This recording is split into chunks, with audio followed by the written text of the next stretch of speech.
Hello, Picaholics. I have something a little bit more fun and challenging than usual. It's from our friend John Dow. This is a challenge lock set that I was sent, and this one's kind of fun because you have to pick this lock three different directions. Not directions, three different ways. You must pick it with the implements provided and a homemade set. We'll get to that. This is called Fool's Game. And it comes with stickers, and it comes with the pouch, and we get my old friend, the H&H pocket knife, pocket set EDC, the key, the lock, Fool's Game by Pocket Hero, number 18. He's getting there. So you also have to pick, and I had seen this right before it was sent to me, and I wondered, what keyway is this for? It's a Lishi SS002 keyway, which fits this almost Yale 1 Y1, but not quite a Y1. So we're just gonna take some things out. We're gonna leave that key in there and make it disappear. I have picked this two ways. I have not done this yet with the H&H. I was doing it for the fun of it. Let's see, how can we do this and everybody can watch how much of a pain in the ass this is. Actually, let's shift some things. This Lishi fits in there and barely fits in there at the same time. And now I have to remind myself where the pins are because they do not line up, but this will work. Let me get all the way back to, there we go.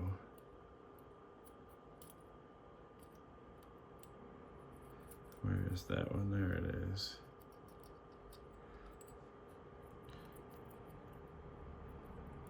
This thing is horrible in its alignment and getting in and out of this. You have to release a lot of tension just to get some of these pins to move.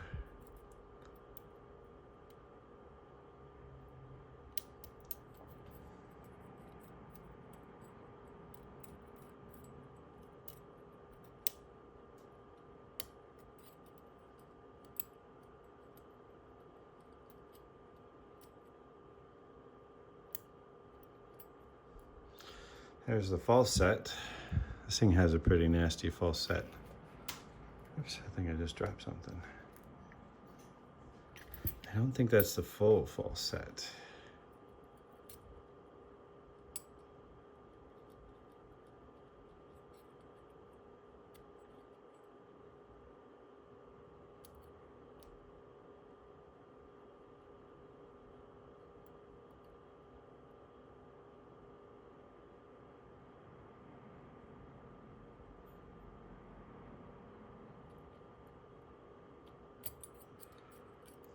Any of the others giving counter rotation. That one normally is the one. But for some reason, we're getting it on the first one.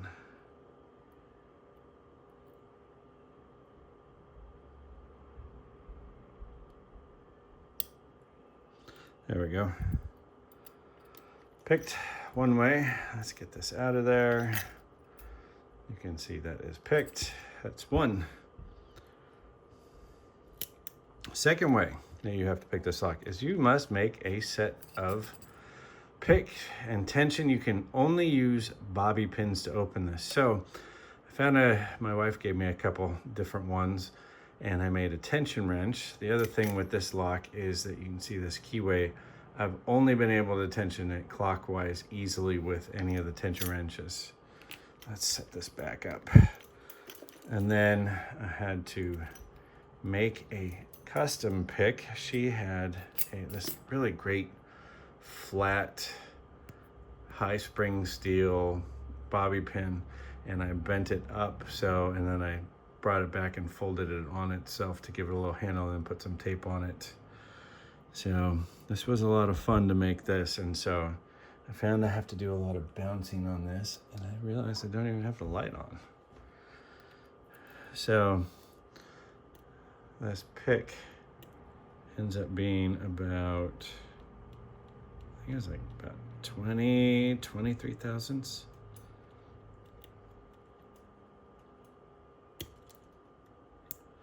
Doesn't fit in well.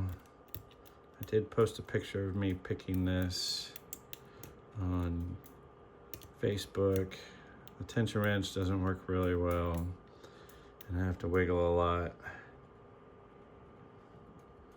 because I'm also afraid of bending the pick.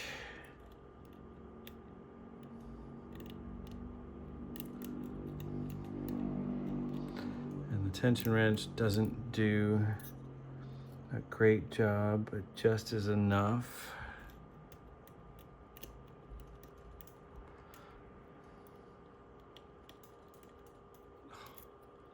Falls out. Now, this is going to be problematic if this doesn't hold in anymore. Uh-oh.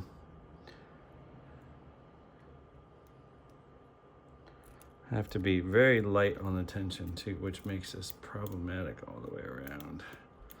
It's funny, I made these picks and picked the lock in 45 seconds.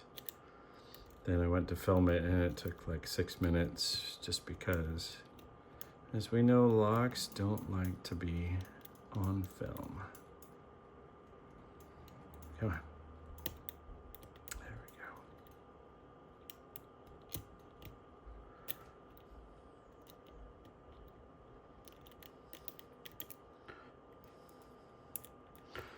And the short little pick is a pain in the butt.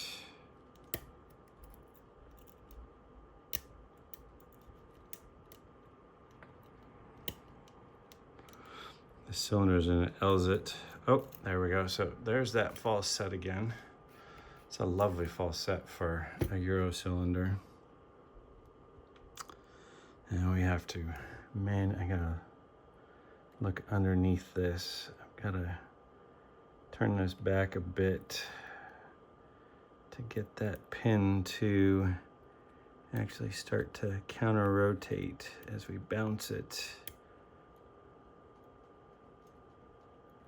And let the pin do the work.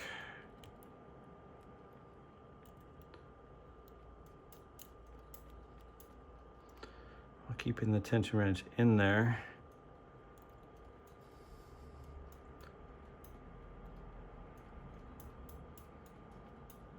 Come on.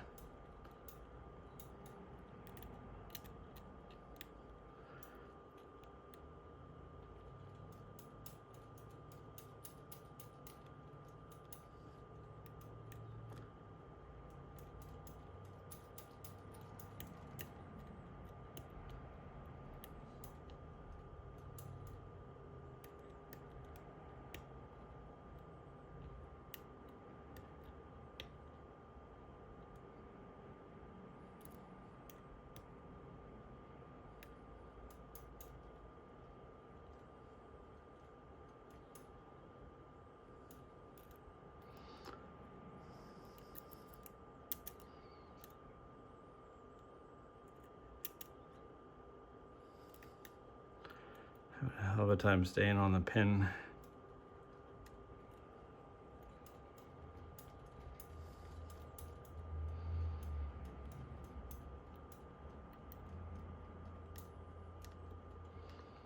It's a little hot today and my fingers are slipping all over this electrical tape.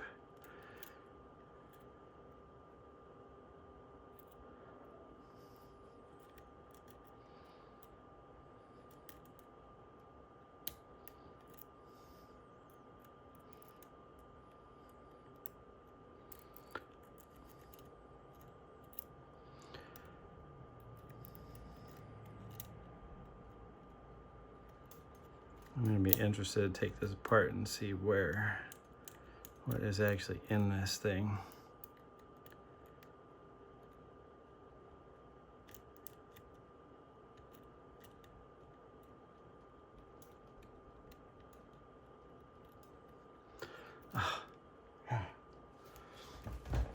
Okay, I gotta move because I cannot see through the camera. Hopefully, yeah, we're still kind of in view. Everything is twisting on me.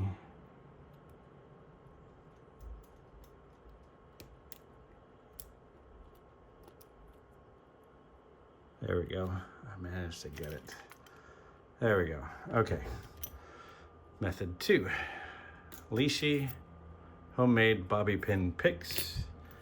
Done. Let's turn this back. Now, for my favorite. I have this. I've lost the screw on the bottom. I actually want to buy this again because this is was one of my favorite little pocket knife picks. And the reason, if I can get it apart, this thing has never been taken apart. The reason why I like this one so much is because it has one of my favorite profiles on it.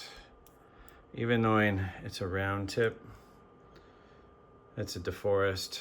It's technically a DeForest with a ball point on it. And I can use this for so many different things. Let's see if we can even, I may not be able to fit it in here. But we're gonna give it a good college effort. Might be very well too high of a profile for this.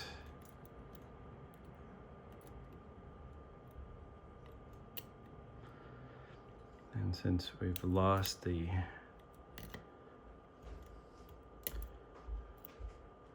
real estate by using a bottom tension wrench,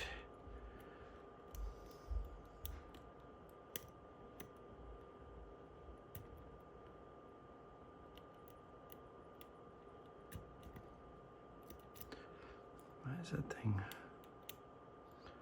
Doesn't want to sit up, sit straight. Let's switch. Hook, diamond, ball. Let's try the ball. Let's use a worthless pick. I have always hated a ball pick. But in this case, it's gonna act a lot like a little diamond. And this lock, wow.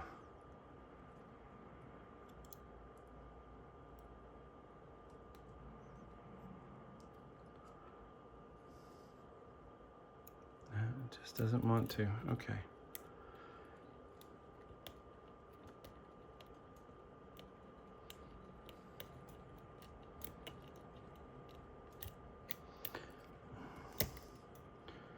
Now my tension wrench is hitting the vise.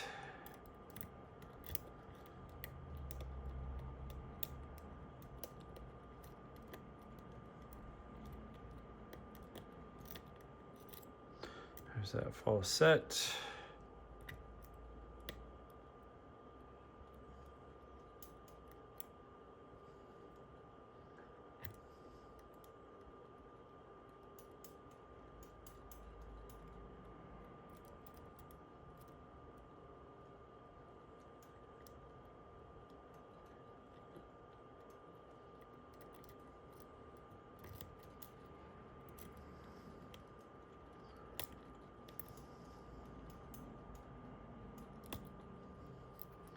There we go.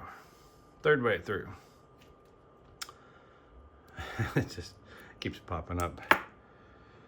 Now, let's see. I haven't ever looked at the key on this yet. This is an LZIT, which is kind of cool because I've never had an LZIT. So yeah, a couple of high ones in the back, a little deeper, and then that front one, the super high one, that is where we're having fun with that. Key works. Let's see what's in this thing. That's actually, I see we have a lot of sun today. Let's kind of clear some of that off. Standard circlip on the back. Let's put everything there.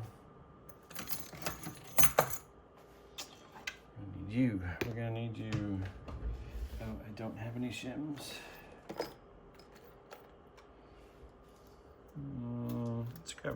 shim for this one. Oh, that's what fell off. That's sad. My snake came unglued from my vise. I'm part of the snake army. Dun dun dun dun dun. Oh, tweezers. Where the hell are the tweezers? Are they on the desk still? I was playing with a Motura Viper that he sent too. Oh, if there were a snake, they would have bitten me. Okay, let's turn this halfway because we're going to open it up through this. Is that enough?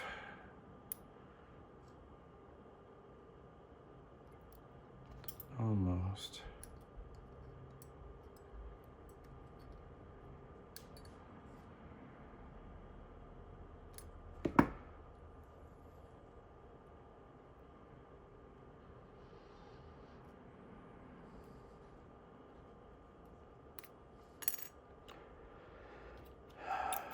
Insert key.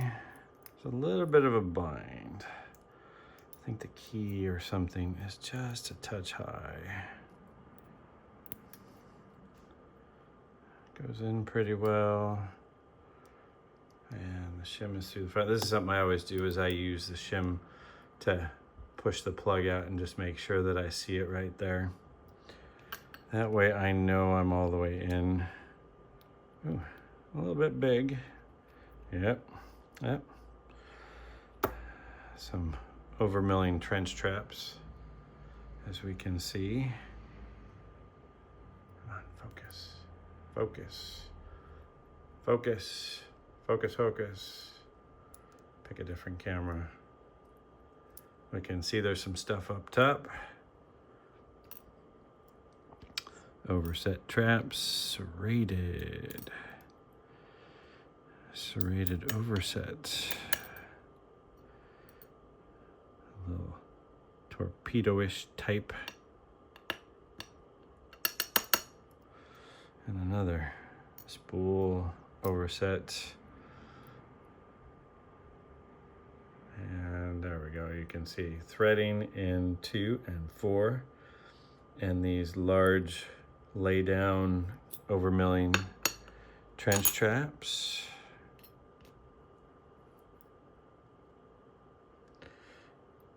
Number 1 is really far back, but as expected, it's just a big, long, skinny little spool. That is exactly what we expected. Big, giant GG springs almost. Number 2 is a kind of like, oh yeah, serrated type. Does it move? I'm wondering if that's a piston pin. We're going to explore that one. Let's get those springs up there. And then there's another, ooh, that's a nasty little pin. And a ball bearing. Let's get him out.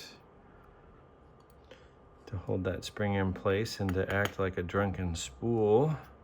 T-pin type thingy. Couldn't really show that one coming out. We have another.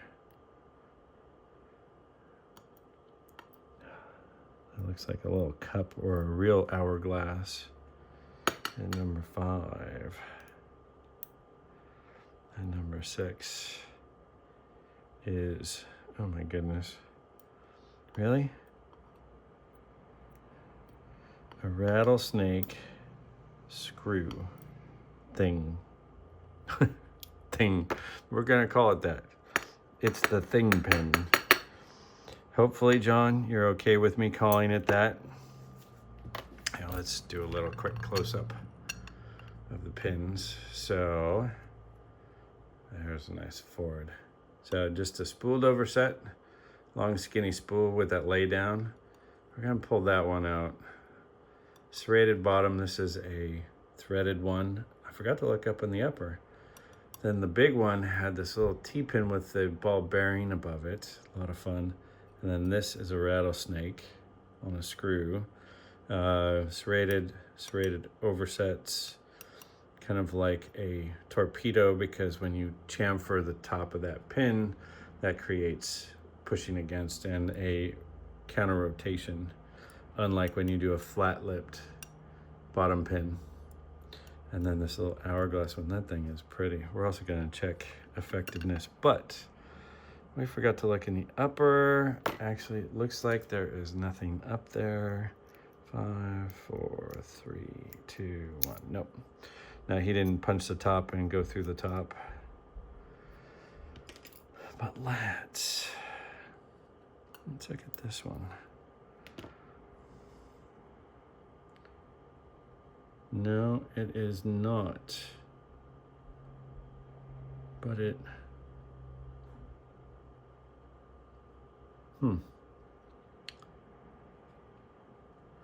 It is a tube. And it looks like it's supposed to move, but I think it's kind of locked up. Maybe it got pressed in there and it doesn't move. Oh no, it does move. Just, it is a very, very tight compression. Now you can see that it moves. So it is a piston pin. Very pretty, John. Very pretty. Now let's take a look at this little T-pin, because he put this little ball on top of it. Where are we? There we are. Look at that thing. Fine serrations, a little ball. That's a beautiful little pin. And then the rattlesnake that you can see the threads on. So we've got floating biscuits, little wafers, and then if we look really close as we bang the camera together,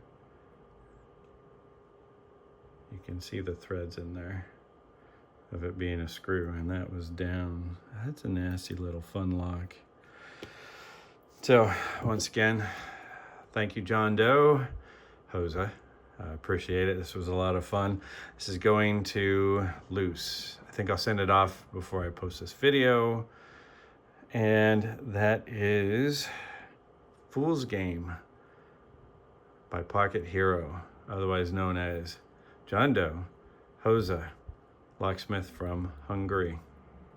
Fun stuff, guys. Have a good evening. Hope everybody has a good weekend, and we'll see you on the next one.